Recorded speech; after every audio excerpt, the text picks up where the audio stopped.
everyone. I'm Angela Melvin, founder and CEO of Valerie's House. I am here at the Family is Forever home in Fort Myers with two of my favorite people who have made such an impact on Valerie's House from day one, Heather and Taylor Woods. Welcome back to Valerie's House. Thank you for having us. You are sitting in front of something very special. This is the most important place for kids because when they walk through the door, they are so stressed and wondering, what am I walking into? And when they come over here within seconds, they might be shivering or hiding behind their parent, we say, do you want to go over to the teddy bear wall? And as soon as they do that, their eyes are like this. Yeah. This wouldn't be possible without your vision. I think before this, we just had some rickety, shaky shelves. So tell us about Valerie's House and why it means so much to you, and then what we're in front of right here.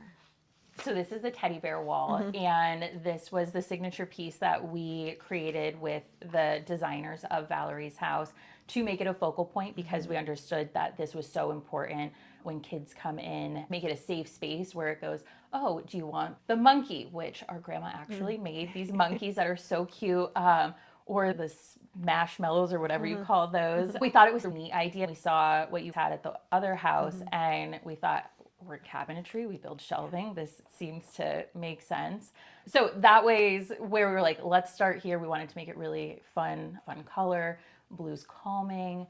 And then I think for Valerie's House, we are honored to be involved. What you do for the community at Grief is Universal. We've all experienced it in different ways. We actually, as we got involved with Valerie's House, found out that we have employees that use your services and we knew their stories, but we didn't know how your community was helping them in our community. So I think it was a really easy yes for us to be a part of because what you guys do here is so incredible. There's certainly a lot of companies in the community that don't take giving quite to the level of California Closets. And we are honored to have your name in pretty much every room you've touched. You really have touched almost every room in this house, and you've really brought it to life, and I just can't thank you enough. So I just wanted to start off with that. But we are here for another reason today. We are here to play a little game called 4 Questions with Friends. And you guys are our second guests on our special show, so thank you for the courage to do that. Do you want to start with one of the first questions here? If you could meet any celebrity, who would it be and why? If I could meet any celebrity, who would it be and why? I feel like I would want to meet probably David Attenborough. I think he is so cool. He's British. He's seen the world. He's trying to keep our world alive, and he's so cool, and I love the way he sounds, and I love to travel. We love to travel as a family, and I would just love to hear some of his crazy stories. He would definitely have some crazy stories. Who would you? A celebrity, who would I want to meet? That's really probably hard. a chef, I would say. Don't even bring up Gordon Ramsay because he would be at the top of my list. Oh my god. I feel like Grant Achatz is super cool. He's a Chicago chef, and we've got a major crush on his food. He is a genius. Do you tend to spend more time thinking about the past or the future?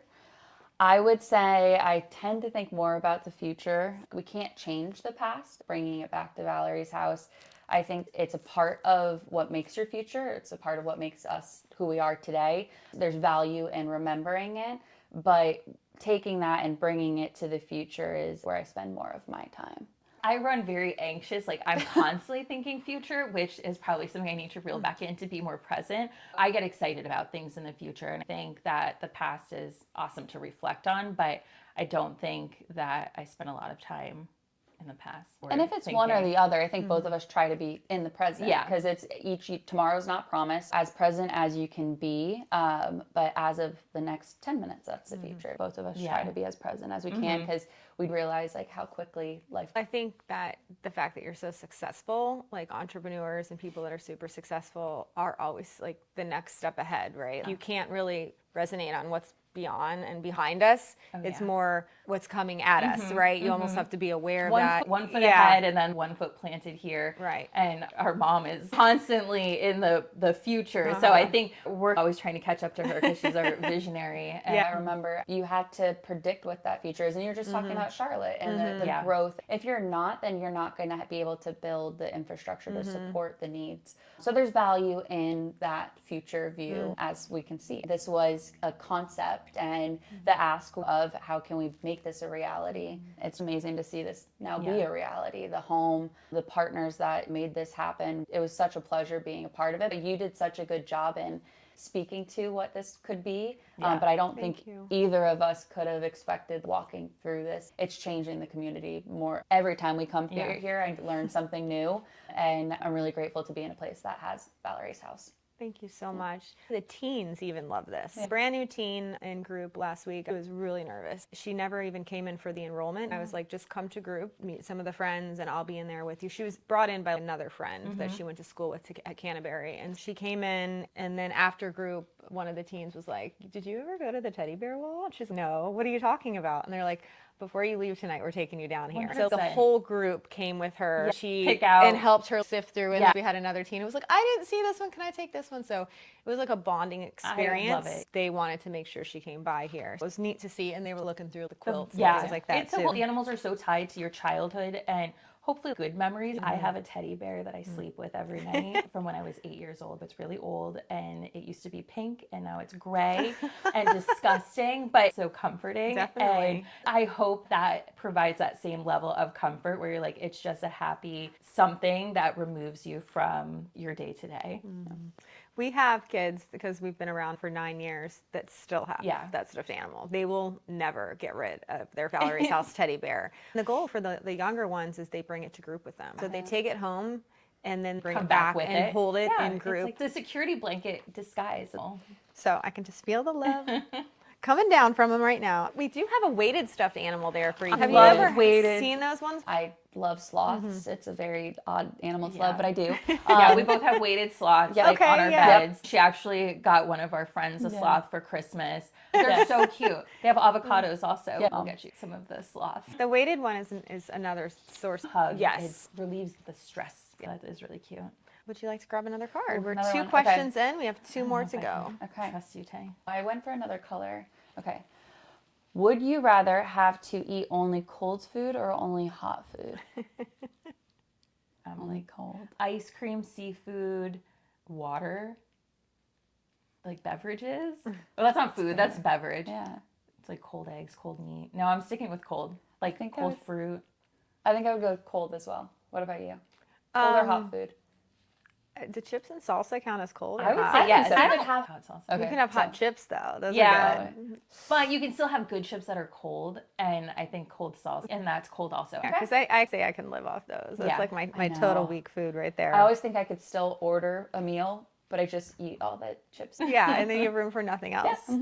All right, 4th question. One more? Okay. Yeah. What do you remember your favorite toy or game being when you were younger? Oh, it was like our dad had Nintendo, and we had the old school Nintendo. We never had Super Nintendo. I always wanted that. We had the Nintendo 64. I think that was like the last one we had. And then I feel like when you were like 16 or 18, I found on eBay a Nintendo for her birthday, and like all of these. I don't know if it's the same for you, but mine would be Nintendo. Our great grandpa played Nintendo. So it's this weird memory, which you're probably like, oh, people played chess or something. No, we played Nintendo with our 90-year-old great grandpa, and then with our dad. And I think it's really like we'll talk about like Crash Bandicoot or like certain games, and people are like, what are you talking about? They're like, how do you know about that? But yeah, that would be my favorite too. I'm so intrigued with the relationship between you two as sisters, even just being here and hearing the stories and how you play off of each other. Have you always been this close, or how many years apart are you? I would say we're 8 years. I think you liked me more as I got older. But I've always grown. There was like phases of life where you're just like, okay, this is like my baby. And then it's, okay, this is like the annoying sister that wants to go everywhere. That was probably like middle school years. Oh, 100%. I was 8 or 9 and they were driving to Bishop Road. I'm like, can I come? When TCBY was still around. My mom's wanting to tag along. Which I let you come on a lot of stuff. But yeah, I think it's always been a really easy relationship. And now we work together. It's a family business. We work with our mom, our stepdad, our aunt works with us. A lot of our best friends work with us. It truly is a family business, and it makes loving what you do a little bit easier. Our partners probably get a little bit fed up. My husband now is also in the business, but Taylor's fiance probably sits at dinners and is just, I don't want to hear about another partition or machine or a client. And we're like, it's our life. And it's been our life since we were born. We've done other things, but we came back to it because we love what we do and we love our family, and it makes things like this possible. It's really easy for us to get along. I can feel that from the two of you. How many employees does your locations have now? We're around 79, 80 people. That's a pretty massive company. Yeah. And to be a family-owned company and to continue with that drive as a family and making those decisions, not all family companies make it. And it sounds like you being a family company has actually made you excel because of those relationships and the fact that you care so much about each other and you're all in one way or the other. You're going to be as honest as possible, but then you're also going to celebrate those wins too. And we're really transparent when we onboard a new team member just because it is so much like a family environment. But I also think that for both of us, our mom is so giving and wants to give back to the community. And it's that love. And you don't always experience love in companies, big or small. We're a really unique company that gives that love. We all have hard days, but I think it's a unique culture that we strive for. And you can't always say you love someone and it's almost like faux pas. So I guess relating it back to Valerie's house, it's being comfortable talking about grief. We try to make love in the workplace similar to that. It's okay to talk about these things. Conflict is okay. At the end of the day, these people are individual, whether it's a child or a family, still are loved and have a safe space when they're dealing with this change. I think it's easy to say that we love what we do. I bet it starts with your mom at the top, right? Like she's implemented that culture from day one and been able to keep that even as you've grown and added more people and family members that there's still that sense of respect. And like you said, doing these projects now is unveiling even more to me why those projects in the community are so important to you, because it is an opportunity for the team to bond and think about something beyond themselves and feel good about themselves. 100%. Right? And we've always aligned our charitable efforts, started with our mom and the Boventura House in Naples and the ACT shelters. We had a family member pass away as a result of domestic abuse. It was the start of where she focused her efforts, which then led back to the children and how can we start and break the cycle like early on, and really aligning as a company with that. And to Tay's point, talking about as a family, we look at our employees like their family and want them to feel passionate about all of these things that they may have never known were actually going on. While it might be uncomfortable to see or hear about the charities we participate in, it's real and we have a reason for it. And I think that is in alignment with running a family business and being able to give back to the community. It's super important.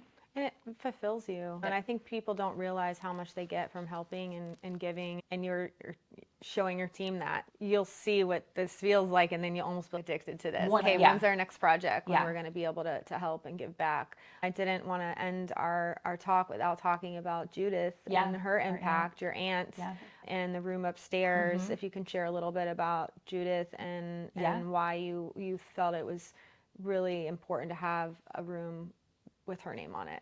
100%. Yeah. So Judy is our great aunt. She's our mom's aunt, and she is like a surrogate grandma to us and a surrogate mom to our mom. I would say that our mom grew up and didn't have the most stable household, and our aunt really came in and gave her the opportunity. She lived in New York City. She was a single woman, and she showed our mom the world and then did the same thing for us. For my 16th birthday, I'm taking you to London. And we would go visit in New York and go see the museum. She was a social worker in New York City. And gave back so much to her community and still does 100%. Our uncle, who has since passed, the room is in his honor. They were such a dynamic duo. They were artists. One of the rooms in their apartment just books floor to ceiling. Any child that they have come in contact with fall in love with Judy and Jerry. When we were looking at the house, we wanted to honor her. It was her 80th birthday. present from the family. What do you get for someone that has everything and has seen everything?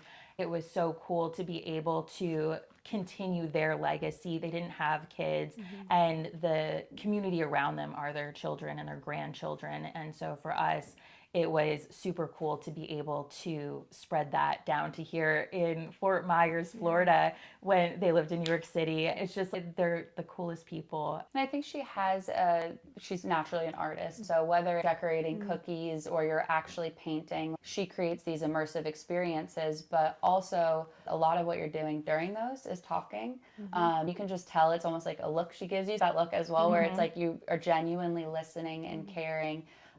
Her work in the mental health world is sometimes that is the big difference. It's just having someone that can listen, that someone is showing that they care. And I can't describe anyone more than her that would be the first person to say, tell me about yourself, or even not as directly, because with children it can be like, what do you mean tell me about yourself? To talk to people. But she gets you to open up. Yeah, she's like our family therapist. We didn't even know growing up until like we became adults and like reflecting back, and it's wow, what a cool person, having the ability to do that and work through just life situations. She's always been there for us and for our mom as well. How incredibly special to have her name on that room forever. And the healing that goes on in that room, and representing what she meant to you and your family, that her name would now be on this room for all of our families to see and walk by and wonder, where's Judy and Jerome thinking? Like, who are they? And so they're going to live forever here at the house. Thank you for sharing a little bit more about her. We're honored that you brought her by. It was really cool to meet her too. She dedicated her life to social work, like you said, and that's so much of what we're doing here is just paying it forward and wanting to help families. I think that's probably in our family where the idea of giving started, was when we were little, and it was like, okay, we're gonna make leftovers from Thanksgiving and go give it to the homeless people that live downstairs of her apartment. And it, like, she taught us what it meant. It doesn't matter how much money you have, you can give in time, you can give in money, you can give in just experiences. She still volunteers with kids and helps be a mentor and tutor. For us, it was just an easy pairing of the two.